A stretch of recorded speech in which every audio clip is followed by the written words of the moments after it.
Good.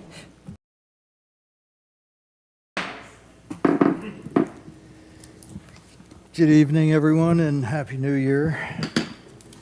Off and running for another year here. I'd like to call the Planning Commission meeting to order for Tuesday, January 6, 2026. May I have a roll call, please? Chairman Cattouli, Here. Commissioner Bellamy, Commissioner Goszewski, Present. Commissioner Horton, Present. Commissioner Oler, Present. Commissioner Prince, Here. Commissioner Wise. Present. Chairman, you have a quorum. Thank you. Next thing on the agenda is the election of officers. Up for election, I guess, would be the chairman and vice chairman positions for the Planning Commission. So I'm opening up the floor to our commissioners as to any nominations. Mr. Chairman, go ahead, Joe. I would like to nominate Sylvia Rocky Cattouli as chair. Second. Okay, any discussion? All those in favor? Aye. Aye. Opposed? Me? No, not really. Thank you, appreciate your confidence. The next position is vice chair. I would like to nominate, yes. Joe? Carrie, no. Oh.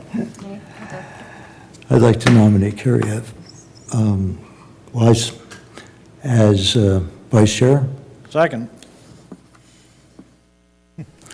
Any discussion? All those in favor? Aye. Aye. Opposed? Ayes have it. Thank you very much. Okay. Next agenda item is the approval of the meeting minutes. We went over them briefly this morning. No one seemed to have any comments. Any other comments before we take a vote on them? Like to have a motion for approval? Make a motion we approve minutes. Second. Any further discussion? All those in favor? Aye. Opposed? Ayes have it. Item number 5, consent. I would just like to ask that we do item 6C first, if that's okay with the commission.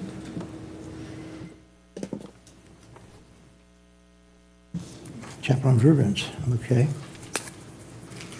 I have no problem with that. Anybody have any problem?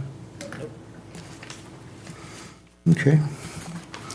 Let's take up item 6C first. Item 6C is capital improvement project, CIP 25-1. This is pursuant to section 629-540 of the South Carolina Code of Laws for Planning Commission to review the proposed pickleball pavilion and courts in relationship to the comprehensive plan. We talked about it a lot this morning. We have staff that can better represent the proposal to you, and if you have any questions, they can also answer those. Just generally, there's 14 pickleball courts, including a championship court, additional facilities, lots of pedestrian and vehicular circulation elements, linear park, shaded social areas, trails, landscaped open space. And in terms of staff comments, staff believes it supports the goal 2.3, which calls for a system of parks, trails, and open spaces that support a wide range of active and passive recreation, and specifically policies 2.3.2, 2.3.3, and 2.3.6. I think you said 14, is it not 15? 14 plus, I believe, the championship. Correct. Yeah. That's correct. Yeah, thank you. And this is it's a very exciting project for our city. As I'm sure y'all are very aware, pickleball is kind of taking over the world, and we have a very, very active and passionate group of pickleballers here in the city. And with this project, we're excited because we've been able to kind of re-energize the Central Park area. If you've been around a long time in the city, you know Central Park used to be the hub of all youth sports in the city, which is pretty amazing if you look at how far the city's come. We just had, one baseball field there, one t-ball field there, and one soccer field, and now to accommodate the number of children that we have in our leagues, we need, 10 or 12 soccer fields and multiple baseball fields. So as our youth sports has kind of changed its home out to the Park and Sports Complex, where it's much larger, we don't use those fields as much for the original use of youth baseball and softball. So this will give us a chance to kind of re-energize that area, and we think the pickleball will be a great addition to the city. Matt, how long before it's ready? What's the projected completion date? So they will begin any day now. They already have a notice to proceed, and then they have 365 days basically to finish it. So hopefully by this time next year, we'll be pretty close to cutting the ribbon on that thing. Did they account for any fans or water features to blow on the pickleballers while they're playing? We don't have it. We do have a shade over the championship court, and that money was actually raised by the pickleball community themselves. So they went out and raised about $150,000-160,000 of their own money and getting sponsorships, and that money actually went to cover their center court. So one of the courts will be completely shaded, which is pretty cool. But it's a first-class facility, like everything that we do in the city. I mean, we could have just ripped everything down and laid out some courts, but we really wanted to make it like a destination and make it more comparable to the other facilities that we have. So it's going to be a first-class pickleball facility when it's all said and done. I see the emphasis is on pickleball courts. And I just had a minor concern this morning. We were discussing it.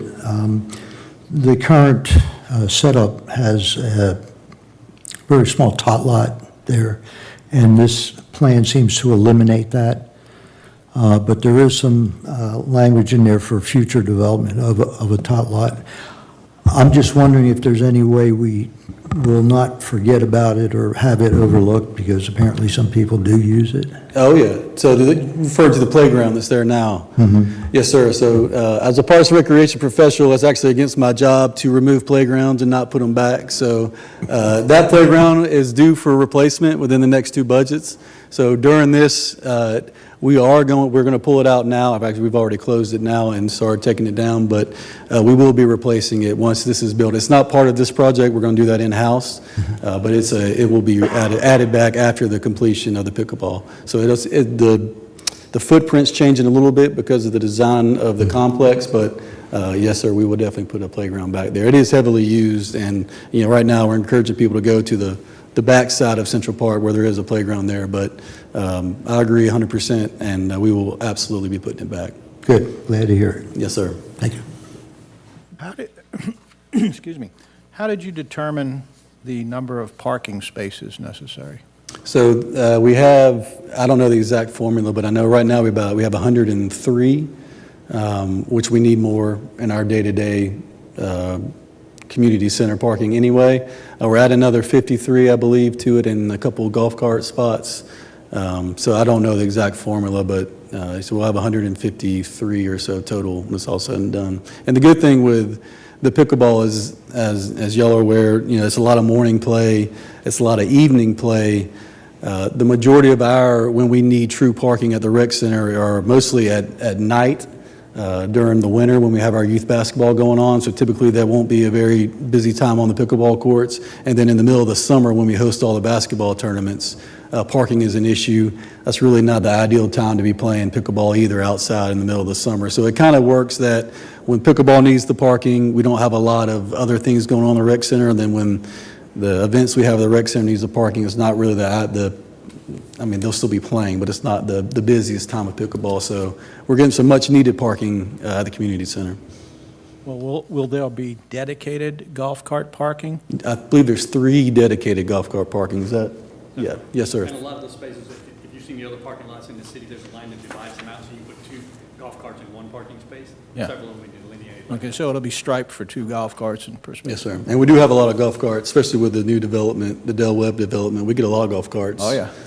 And coming from this side over there, so it's pretty cool to see.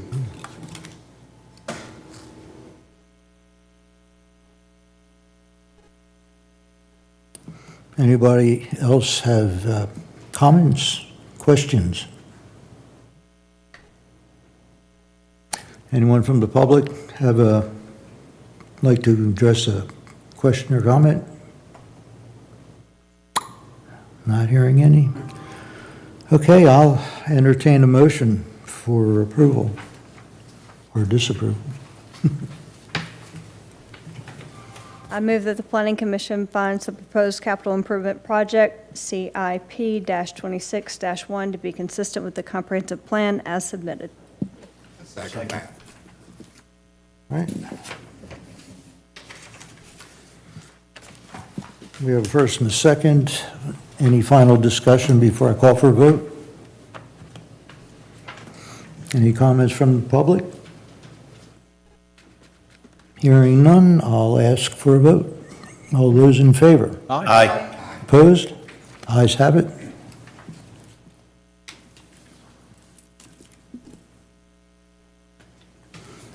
Okay. Thank you very much, guys. Thank you. Okay. Back to items, the 5A, B, and C on the consent agenda. We discussed these this morning at workshop. We have final subdivision plat SUB 25-63, a major final bonded plat of subdivision creating 31 residential lots, common area, and private rights-of-way in Phase 8B of Grand Dunes North. Final subdivision plat SUB 2572, a major final bonded plat of subdivision creating 55 residential lots, common area, and rights-of-way in Phase 3 of the Bell Tract, which is also known as Forestwood. And final subdivision plat SUB 2577, a major final bonded plat of subdivision creating 4 commercial lots and private right-of-way for the McDowell Corporate Center. Mr. Chairman, I move we approve the consent agenda items, A, B, and C. Second. I have a first and a second. Do we have any comments from the public on this item? Any final discussion by commissioners? Call for a vote. All those in favor? Aye. Opposed? Ayes have it.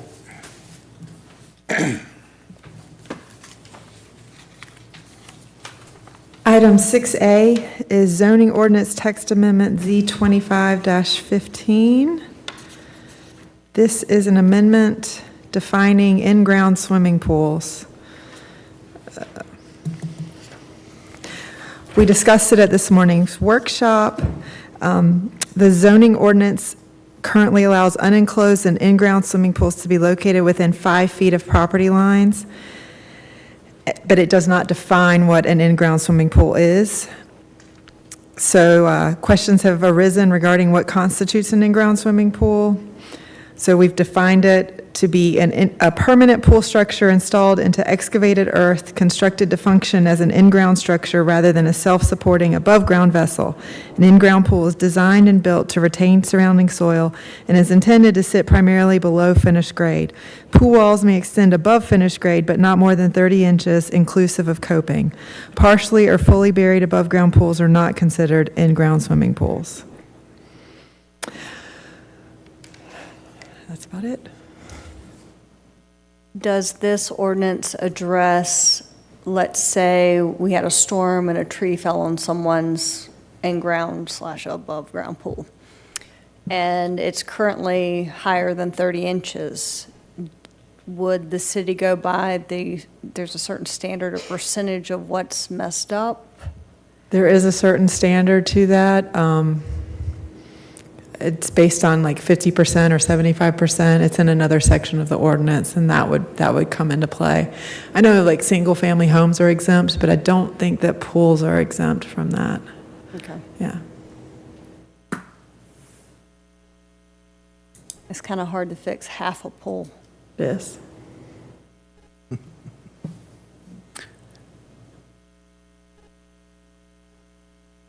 Further questions? Any questions? Anyone from the public have any comments or questions on this item? Would this affect a renovation of a current pool that's there? I don't believe so. If the pool exists, I don't think it would affect that. Okay, all right. Any further questions or comments by the commissioners? All right, call for a motion. Mr. Chairman, I move the Planning Commission recommend approval of the zoning ordinance text amendment ZTX 2515 as submitted. Second.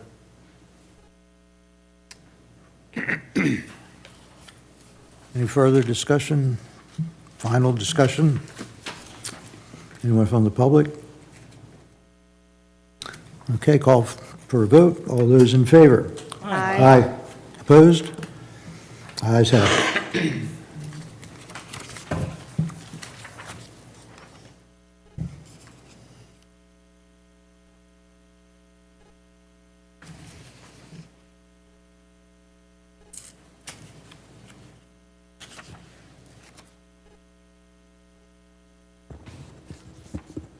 We have item 6B, annexation and zoning designation Z2521, with a petition to annex 1.5 acres on Buffkin Road.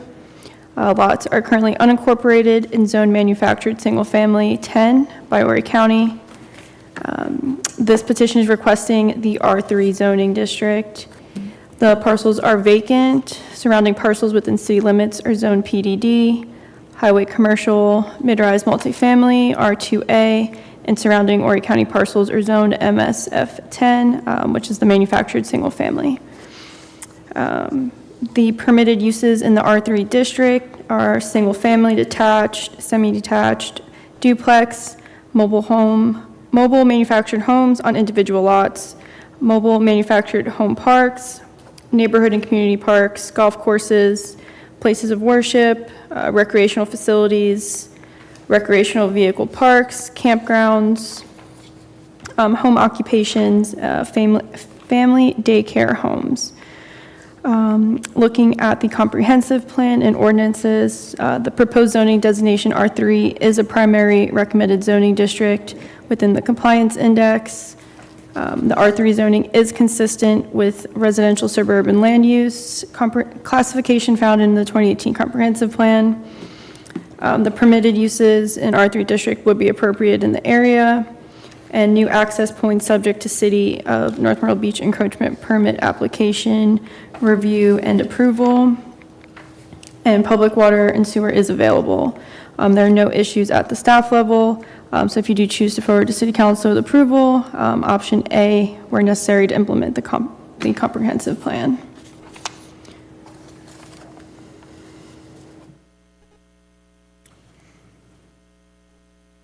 Okay. Do you have any discussion on this item?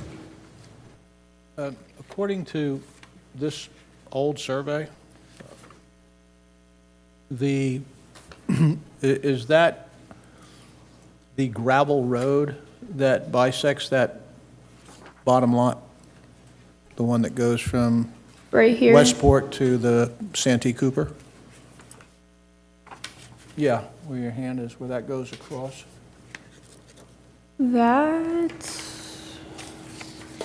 that the gravel/dirt road that, I believe that's the Santee Cooper easement. It's a right of Santa Cooper right of way, That's going to be the easement, though. so in effect, what we have, that little corner is unusable, isn't it? Generally, They do have to go through a permit process with Santee Cooper, being that it's an easement. So if we were to receive any applications, we would send them to Santee Cooper. Yeah. Because when you look at this and then you look at this corner actually wouldn't be a lot. Because that, Yeah, that would be reviewed during the development process. okay. Yeah, the plat does say right-of-way, but currently it is right-of-way and easement kind of go hand in hand. generally, you can't use it for more than open space. Right. Yeah, they don't like anything under Right, exactly. power lines. So nothing could go, that's kind of my point. Nothing could go on that little corner Right, or anyway. right. So that- You let you plant under it if you wanted to grow, you have your garden Yeah. right there. So it would be. Just the road bisects it. I know this morning we had asked about it, looking as if it's spot zoning.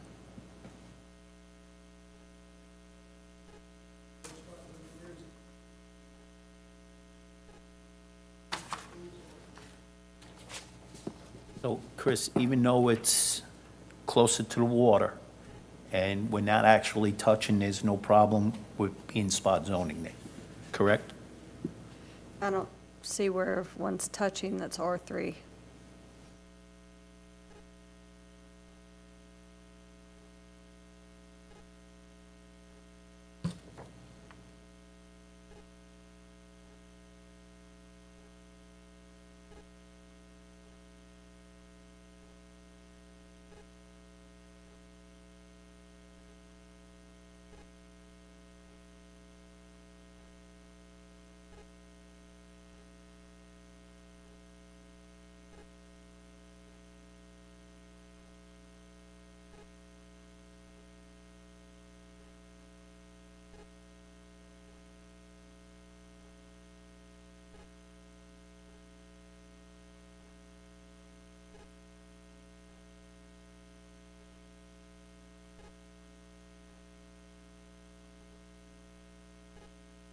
So what's the challenge entail, Chris?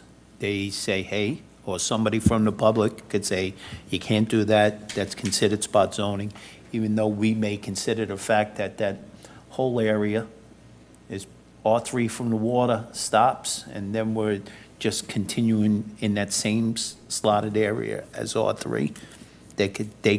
Can somebody say, I was out in the public, say, hey, you can't do that, that's spot zoning? Somebody could just do that?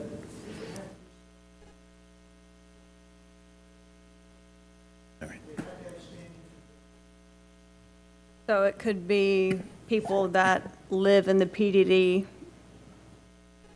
adjacent or the Westport Drive, that whole section. It could be anybody from that neighborhood that says,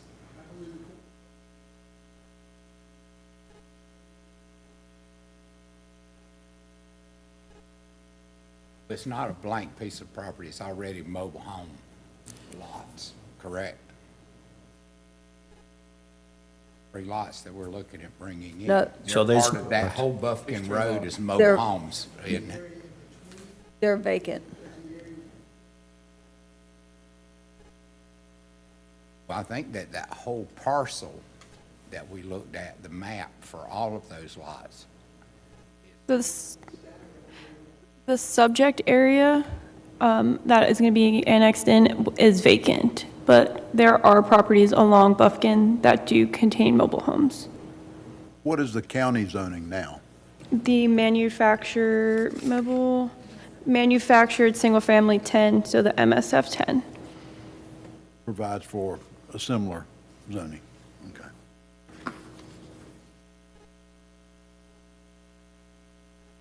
question is, I guess, do you want to stay in the county and get septic tanks, or do you want to bring it to the city and get public water and sewer?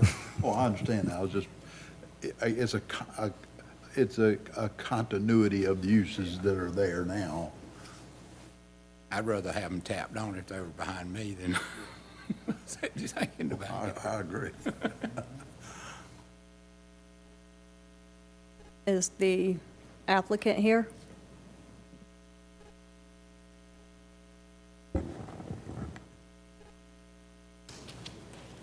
Hey there, Tyler Mann.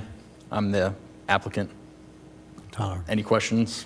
I think you guys kind of covered it pretty well. It's currently zoned MSF 10, manufactured single family in Horry County.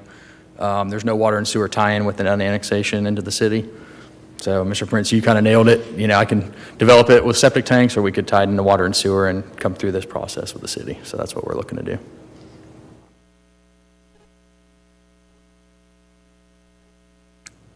Any further questions? Are you planning on developing it with the manufactured home? To be honest, I don't really have a firm development plan right now. You know, this is the first step in that process, so, you know, normally if there's something available with water and sewer, I'd try to access it, and this is the first step in being able to do that, so. But we don't have any kind of concrete plan as of yet as far as actually developing. Just getting utility access is the first step, and this would be the first step to get that process. Any other questions for the applicant?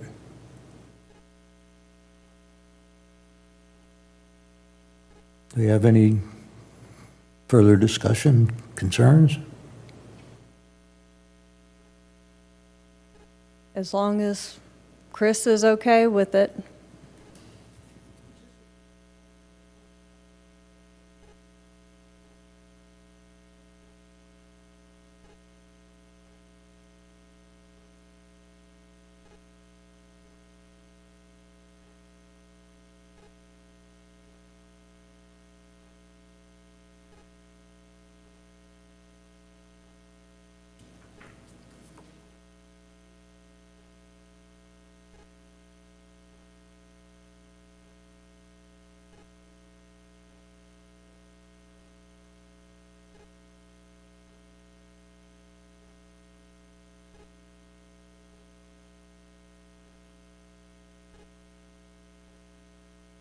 So one other thing I want to point out, the R3 zoning, I know it's not adjacent directly, but all the other parcels that were in the county there, I don't know for a fact, but I assume they were all MSF, they're all manufactured homes, have been zoned R3. So that was the reason that in my discussion with planning staff, we chose the R3, because that is congruent with the current county zoning essentially, so.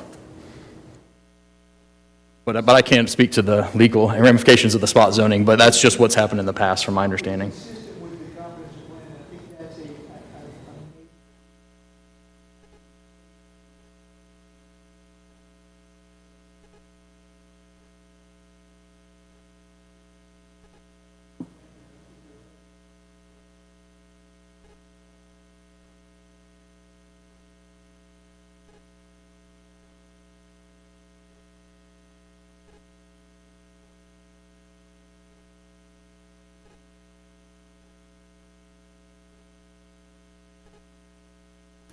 Was it?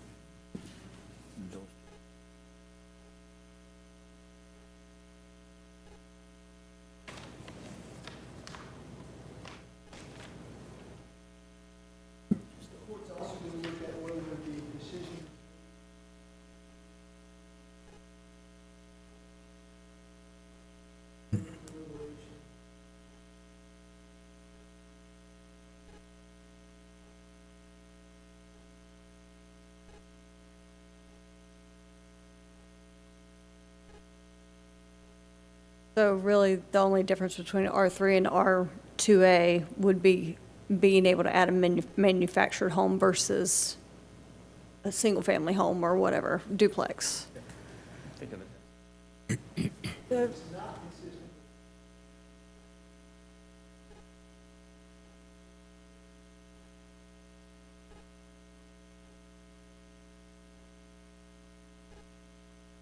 Gotcha. And the R2A allows a much higher building height. Oh, absolutely. Gotcha. Okay. And it is consistent with that neighborhood, really. Oh, that block. Yes, with that street. For that street. Suzanne, did anyone address this concern? There's a concern with it, with the city. So none of the neighboring, You advertised it and all, was there anybody No. that didn't want it? No, we haven't received any public comment as far as I'm aware. Now, we do not post signs on properties for annexation.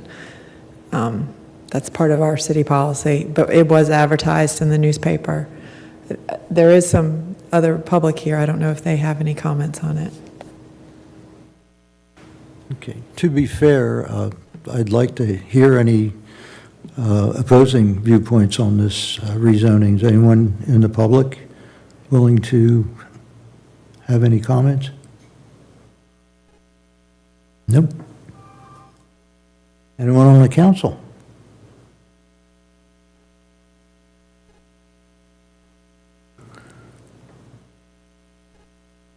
Last chance for comments from the public. Last chance for comments from commissioners. I'll call for a motion. I move that the Planning Commission recommend approval of the annexation and zoning petition Z-25-21 as submitted as necessary to implement the comprehensive plan. I second that motion. Got a first and a second. Final comments before a vote? Hearing none. All those in favor? Aye. Opposed? The ayes have it.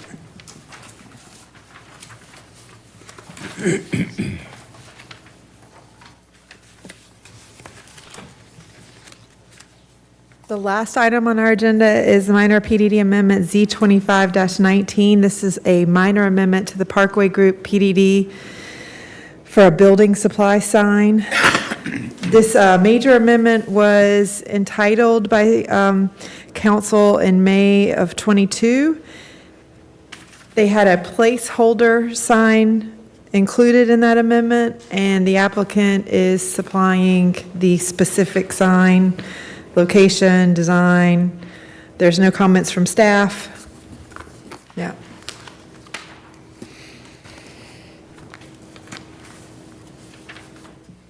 Seemed to be a clean request, application.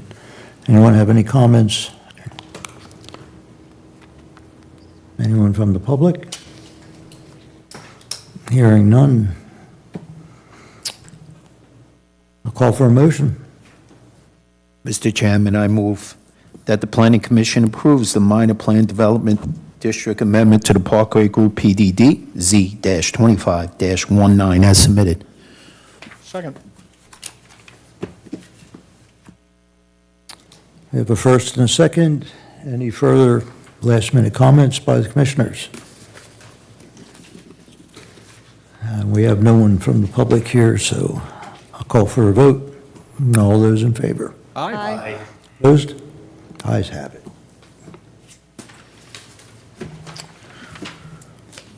That being the last item on the agenda, do I hear a motion to adjourn? Move we adjourn, Mr. Chairman.